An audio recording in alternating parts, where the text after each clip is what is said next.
வணக்கம் நண்பர்களே, welcome to Tamil trading trips and tricks channel. நம்ம பேசிக்ஸ் ஆஃப் ஷேர் மார்க்கெட்டை பற்றி பார்த்துக்கிட்டு இருக்கோம். அதில் இப்போ நம்ம மார்க்கெட்டில் என்ன தான் நம்ம தெரிஞ்சுக்கிட்டாலும் நம்ம ஆர்டர் போடுறதுங்கிறது ரொம்ப முக்கியம். அதாவது நம்ம ஸ்டாக்கை வாங்குறதுங்கிறது ரொம்ப முக்கியம். அதுக்கு ஒரு 4 விஷயம் ரொம்ப முக்கியம். ஒன்று market order, limit order, SL order, SLM order. இதில் மோஸ்ட்லி எல்லாருக்குமே இந்த மார்க்கெட் லிமிட்டில் பெரிய கன்ஃபியூஷன் இருக்காது. பட் இந்த எஸ்எல் ஆர்டர்லேயும் எஸ்எல்எம் ஆர்டர்லேயும் ஒரு கன்ஃபியூஷன் இருக்கும். ஸோ வாங்க அது என்னங்கிறத ஒரு லைவ் எக்ஸாம்பிளாக பார்த்துருவோம். ஒரு கிளியர் எக்ஸ்ப்ளனேஷன் கிடச்சிரும். ஓகே வாங்க. இப்போ நம்ம ஜீரோதாவில் இருக்கோம். ஜீரோதாவில் அந்த 4 ஆர்டரும் எப்படி இருக்குது, எப்படி வாங்கணும் அப்படிங்கிறத சொல்லிடுறேன். முதல்ல எஸ்பிஐ போகிறேன். ஓகே, 502 ரூபா 15 பைசாவில் இருக்குது. இப்போ இந்த மாதிரி ஸ்டாக்கை நீங்கள் மார்க்கெட்டில் போட்டு முதல்ல இன்ட்ராடே, இதுக்கு உண்டான எக்ஸ்ப்ளனேஷன் சொல்லிடுறேன். இன்ட்ராடே, லாங் டேர்ம் அப்படிங்கிற 2 விஷயம் இருக்குது இல்லையா. இன்ட்ராடே அப்படிங்கிறது இன்றைக்கி வாங்கி இன்றைக்கே விற்கணும். இன்கேஸ் நீங்கள் விற்க மறந்துட்டீங்க அப்படின்னா அது 3:30க்கு மார்க்கெட் க்ளோஸ் ஆகும் இல்லையா, அப்போ அந்த ஆர்டரும் க்ளோஸ் ஆகிடும். ஸோ அப்போ என்ன ப்ரைஸ்க்கு இருக்கோ அது அந்தளவுக்கு ப்ராஃபிட்டில் இருந்தால் உங்களுக்கு ப்ராஃபிட், லாஸில் இருந்தால் லாஸ். புரியுதா? இது இன்ட்ராடே. பட் இந்த லாங் டேர்ம் கேரின்னு இருக்குது பாருங்க, இது வாங்கியிருந்தீங்கன்னா நீங்கள் இன்றைக்கி வாங்கிடுறது இன்றைக்கி விற்க மறந்துட்டிங்கன்னா கூட அதை நாளைக்கு கூட விற்கலாம், ஒரு மாதம் கழிச்சு கூட விற்கலாம், ஒரு வருஷம் கழிச்சு கூட எல்லாம் விற்காமலே எவ்வளோ நாள் வேணால் வச்சுருக்கலாம். ஸோ இதுதான் இது ரெண்டுத்துக்கும் உள்ள வித்தியாசம். ஓகே, இன்ட்ராடேக்கும் லாங் டேர்ம் கேரிக்கும் இது புரிஞ்சிருச்சு. இப்போ இங்கே கீழே வந்து பாருங்கள், மார்க்கெட், லிமிட், எஸ்எல், எஸ்எல்எம். முதல்ல மார்க்கெட்டை பற்றி பார்த்துருவோம். இப்போ நான் வந்து எஸ்பிஐ வந்து 502ன்னு வச்சுக்கோங்க, 502.15 அப்படின்னா இதில் இப்போ எனக்கு 100 குவான்டிட்டி வேணும் அப்படின்னா நீங்கள் 100 குவான்டிட்டி போட்டலாம். 100 குவான்டிட்டியோட வேல்யூ எவ்வளோன்னு இங்கே வந்துடும். ஓகே, இப்போ நான் பைக் கொடுத்துட்டேன்னா அது என்ன ரேஞ்சுக்கு, இப்போ வந்து 502.15 இருக்குது, நம்ம பைக் கொடுக்கறதுக்குள்ளே அது 503 ஆகிடுனா நமக்கு 503க்கு பை ஆகிடும். புரியுதா? இப்போ அதுவே மார்க்கெட் அவ்வளோதான். நீங்கள் கொடுக்குற நேரத்துக்கு அது என்ன வேல்யூவில் இருக்கோ அங்கே பை ஆகிடும். சிம்பிள். ரெண்டாவது லிமிட் ஆர்டர். இந்த லிமிட் ஆர்டரில் நீங்கள் ஃபிக்ஸ் பண்ணணும். இப்போ 502 இருக்குது. இப்போ நான் 503 வந்தால் வாங்கிக்கிறேன் அப்படின்னு போட்டு பைக் கொடுத்தீங்கன்னா இது 500 இந்த இடம் இருக்குது, இந்த மார்க்கெட் இருக்குல்ல, இது 503 வர வரைக்கும் வெயிட் பண்ணி 503க்கு தான் நமக்கு பை பண்ணி கொடுக்கும். ஒன்று புரிஞ்சிச்சா? அது 503க்கு தான். இப்போ நீங்கள் அதே குறைச்சி போடுறீங்க அப்படின்னா எனக்கு 500 வரும்போது வாங்கி கொடுக்கணுன்னாலும் 500 போட்டுட்டு பைக் கொடுத்தீங்கன்னா அது எப்போ 500க்கு இங்கே வருதோ அப்போ தான் அது பை ஆகும். ஸோ இந்த லிமிட் ஆர்டரை பொறுத்த வரைக்கும் என்ன அப்படின்னா நம்ம என்ன நினைக்கிறோமோ எக்ஸாக்டாக அந்த வேல்யூக்கு நமக்கு மார்க்கெட் வாங்கியும் விற்றும் கொடுக்கும். புரியுதா? நம்ம நினச்ச ஆர்டருக்கு அமௌண்ட்டுக்கு கரெக்டாக வாங்க முடியும். இங்கே விற்கிறது நான் அப்புறம் சொல்கிறேன். எஸ்எல் அப்படின்னு இருக்கு பாருங்கள், ஸ்டாப் லாஸ் அப்படின்னு. புரியுதா? இது என்ன அப்படின்னா இதுதான் வந்து ரொம்ப முக்கியமான ஒரு விஷயம். இப்போ வந்து பார்த்திங்கன்னா இப்போ மார்க்கெட் 502.15 ட்ரேட் ஆகிட்டுருக்கு. எனக்கு ஒன்று இந்த ரேட்டுக்குள்ளே இருந்து 500க்குள்ளே எனக்கு எந்த ரேட்டில் வேணால் வாங்கி கொடுக்கலாம் அப்படிங்கிறது தான் இதுக்குள்ளான அர்த்தம். ஓகேவா?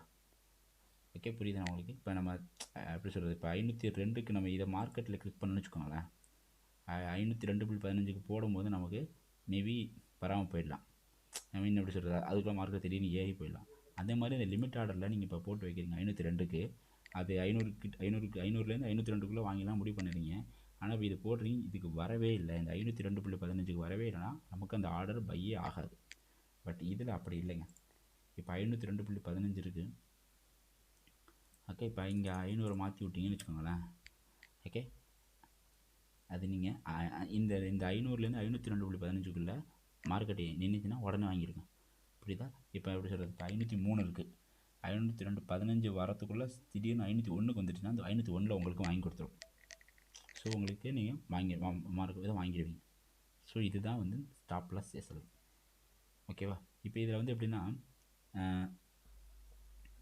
இப்போ நீங்கள் வந்து ஒரு 10 இந்த இடத்துல ஒரு 10 குவான்டிட்டி போட்டு வாங்கிக்கலாம். ஓகே, இது என்ன வேணால் பார்த்து வாங்கிக்கலாம். இந்த எஸ்எல்எம் அப்படின்னா கிட்டத்தட்ட லிமிட் ஆர்டர் மாதிரி தாங்க, கிட்டத்தட்ட லிமிட் ஆர்டர் மாதிரி தான். ஆனால் இந்த ரேஞ்சுக்கு கீழே எவ்வளோ போனாலும் அது வாங்கிடுங்க.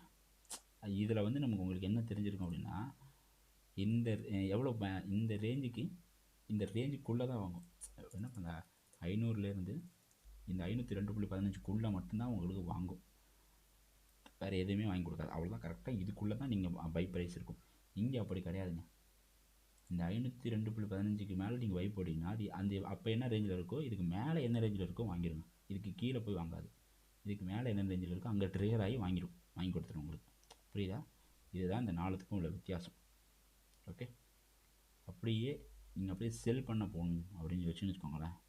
இங்கே அது இங்கே பை செல்லுன்னு இருக்குவா, ரெட் கலர் மாறிடும். அதே தாங்க சிம்பிள்.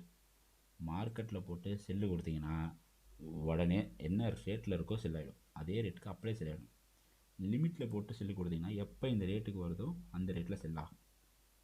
அதே மாதிரி தான் இங்கே இதுவும் ஒரு வேல்யூ வச்சு இதுக்குள்ளே செல் ஆகணும்னாலும் செல் ஆகும். இதுவும் இந்த ரேஞ்சில் செல் ஆகும்னா அதுக்கு கீழே அந்த ரேஞ்சு கீழே எப்போ வந்தாலும் செல் ஆகிடும், பட் அதுக்கு மேலே செல் ஆகாது. இதுதாங்க அந்த 4க்கும் உள்ள ஒரு வித்தியாசம். ஓகே, இப்போ நம்ம இதில் வந்து பார்த்தோம்னா அந்த லிமிட், ஸ்டாப் லாஸு, இதெல்லாம் மார்க்கெட், இது எல்லாமே வந்து ஒரு ஈக்விட்டியில் 4மே ஒர்க் ஆகுங்க, பிரச்சனையே கிடையாது. ஓகே, நிஃப்டி எடுத்திங்கனாலும் நிஃப்டிலேயுமே இந்த 4மே ஒர்க் ஆகும். ஏன்னா இதிலலாம் வந்து வாலட்டாலிட்டின்னு சொல்லுவாங்க, வால்யூம்னு சொல்லுவாங்க, ரெண்டுமே அதிகமாக இருக்கிறதுனால இதில் எல்லா 4மே வாங்க முடியுங்க. ஆனால் இப்போ இந்த டாட்டா பவரில் ஆப்ஷன்ஸ் வாங்க போகிறீங்கன்னு வச்சுக்கோங்களேன். டாட்டா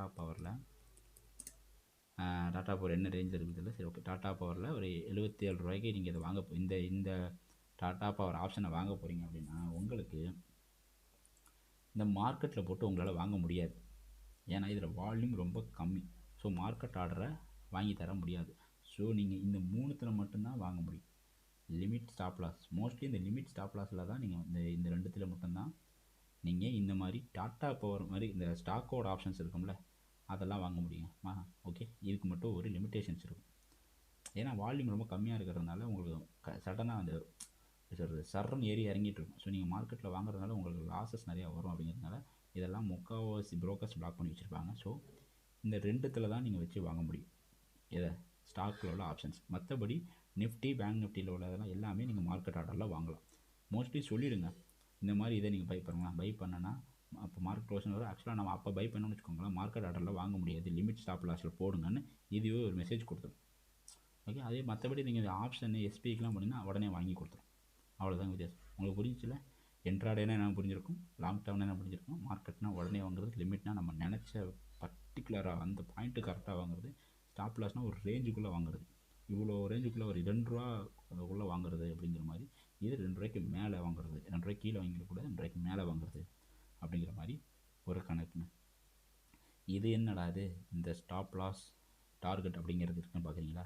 இது ஒன்றும் இல்லைங்க, கிட்டத்தட்ட எப்படி சொல்கிறது, இப்போ நீங்கள் ஒரு ஆர்டராக வாங்க போகிறீங்க அப்படின்னா அது வந்து 5% கீழே லாஸ் போனால் செல் ஆகிற மாதிரி மார்க்கெட்டை போட்டு வாங்குறது.